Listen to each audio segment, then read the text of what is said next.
మరియు యెహోవా మోషేకు ఇలాగ సెలవిచ్చెను. దీపము నిత్యము వెలిగించినట్లు ప్రదీపము కొరకు దంచి తీసిన అచ్చమైన ఒలీవ నూనెను తేవలనని ఇశ్రాయేలీయులకు ఆజ్ఞాపించుము.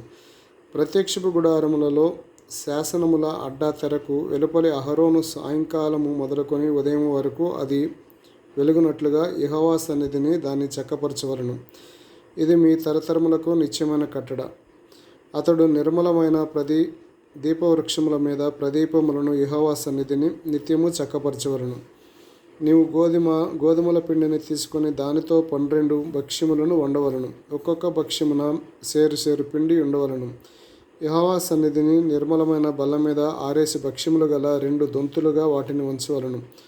ఒక్కొక్క దొంతి మీద స్వచ్ఛమైన సాంబ్రాణి ఉంచవలను. అది యెహోవా ఎదుట మీ ఆహారమును జ్ఞాపకార్థమైన హోమముగా ఉండును. యాజకుడు ప్రతి విశ్రాంతి దినమున నిత్య నిబంధనను బట్టి ఇశ్రాయేలీయుల యొద్ద దానిని తీసుకొని నిత్యము యెహోవా సన్నిధిని చక్కపరచవలను. అది అహరోనుకును అతని సంతతి వారికిని ఉండవలను.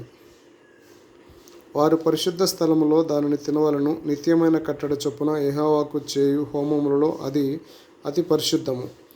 ఇశ్రాయేలీయురాలగు ఒక స్త్రీని ఐగుప్తుడకు ఒక పురుషునికి పుట్టిన వాడొకడు ఇశ్రాయేలీయుల మధ్యకు వచ్చెను.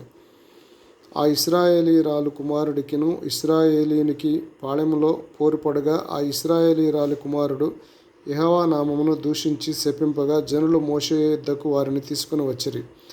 వాని తల్లి పేరు షెలోమీతు. ఆమె దాను గోత్రికుడైన దిబ్రీ కుమార్తె. యెహోవా ఏమి సెలవిచ్చునో తెలుసుకుని వరకు వానిని కావలిలో ఉంచిరి. అప్పుడు యెహోవా మోషేకు ఇలాగ సెలవిచ్చెను. శపించిన వానిని పాళెము వెలుపలికి తీసుకుని రమ్ము. వాని శాపవచనము వినిన వారందరూ వాని తల మీద తమ చేతులుంచిన తరువాత సర్వసమాజము రాళ్లతో వానిని చావగొట్టవలెను.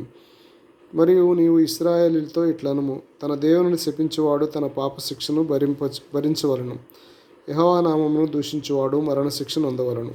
సర్వసమాజము రాళ్లతో అట్టి వానిని చావగొట్టవలను. పరదేశీయే గాని స్వదేశీయే గాని యెహోవా నామమును దూషించిన ఎడల వాడికి మరణశిక్ష విధించవలను. ఎవడైనాను ఒకనిని ప్రాణహత్య చేసిన ఎడల వానికి మరణశిక్ష విధించవలను. జంతు ప్రాణహత్య చేసిన వాడు ప్రాణమునకు ప్రాణమిచ్చి దాని నష్టము పెట్టుకొనవలను. ఒకడు తన పొరుగువానికి కళంకము కలగజేసిన ఎడల వాడు చేసినట్టు వానికి చేయవలను. విరగగొట్టబడిన దాని విషయంలో విరగగొట్టబడుటే శిక్ష. కంటికి కన్ను పంటికి పన్ను చెల్లవలను. వాడు ఒకనికి కళంకము కలగజేసినందున వానికి కళంకము కలగజేయవలను. జంతువును చావగొట్టినవాడు దాని నష్టము నిచ్చుకొనవలను. నరహత్య చేసిన వానికి మరణశిక్ష విధించవలను. మీరు పక్షపాతము లేక తీర్పు తీర్చవలను. మీలో ఉన్న పరదేశికి మీరు చేసినట్టు మీ స్వదేశికిను చేయవలను. నేను మీ దేవుడనైన యెహోవానని వారితో చెప్పుము అనెను. కాబట్టి మోషే ఇశ్రాయేలీయులతో ఇలాగూ చెప్పెను.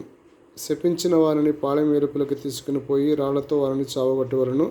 యెహోవా మోషేకు ఆజ్ఞాపించినట్టు ఇశ్రాయేలీయులు చేసిరి.